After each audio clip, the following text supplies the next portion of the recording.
You can only fish one lake for the rest of your life. And that place seems like it is a bass factory right now. A lot of YouTube personalities, people get out there, they expose secret lakes. Okay, let me read you this question. I wanted to get your immediate answer. Let's see.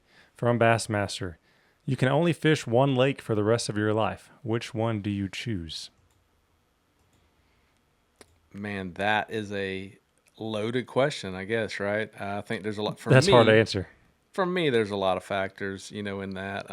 Whether it's nostalgia, whether you grew up fishing the lake with family or something like that, or it's just, do you want to fish, one of the top rated lakes in the country? So I think that's, kind of those are the factors that play into it for me. I don't think I have one lake that I would say that I would just want to fish for the rest of my life. How about you? Honestly, I asked you that question, put you on the spot, but I'm sitting here trying to think of my answer too. It is a really hard question to answer. I mean, like you said, nostalgia wise, I'm immediately going to say Toledo Bend because that's where I learned to bass fish. That's where I caught my first bass ever on a wacky wormed French fry of all things. And you'll never guess the color, Dave. Watermelon red on Yeah, Toledo Bend. Who's heard of sneaky that? color there. Yeah. So, I mean, nostalgia wise, I'm going to have to say that every time. Although, strategically, I want to say, I mean, do private lakes count? I fished kind of an insane private lake one time in Georgia that, oh my gosh, it was just unbelievable fishing. You would almost want to pick something like that if you had to pick one for the rest of your life.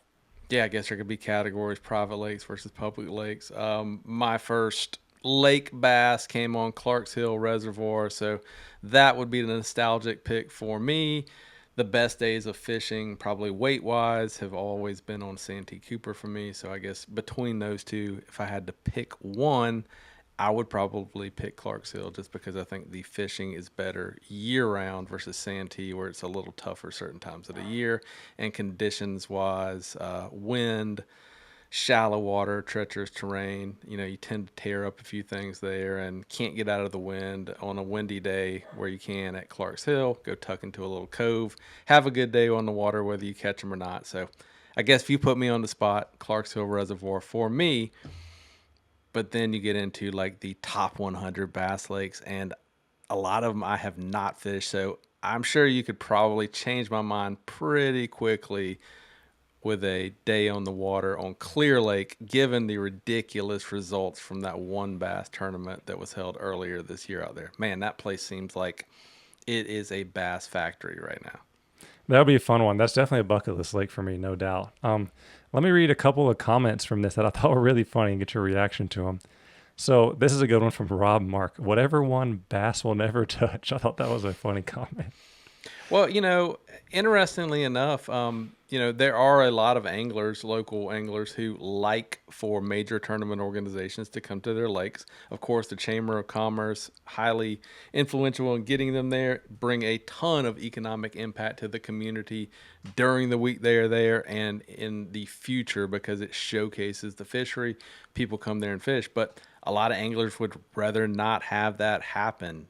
They would rather have their lakes, their spots, everything to themselves. They don't want more company on the water. So I can understand both sides of that.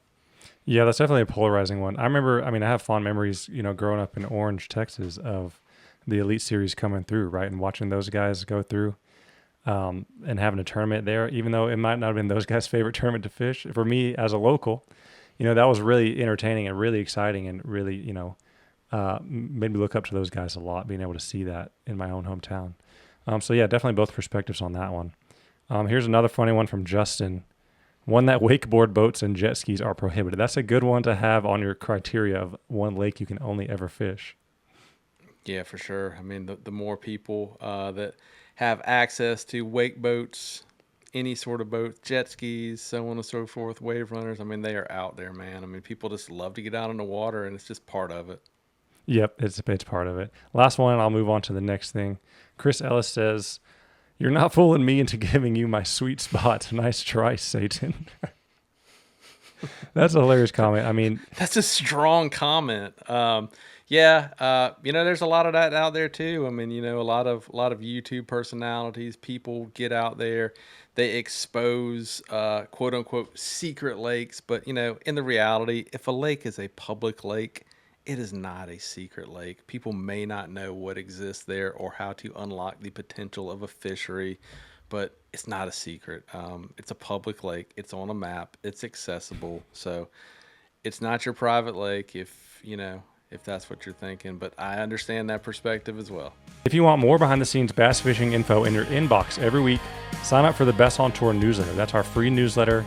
Just go to bestontour.net or scan this QR code. Sign up. You'll get it once a week completely free. If you liked this episode, please subscribe to the channel. Drop a like if you liked it.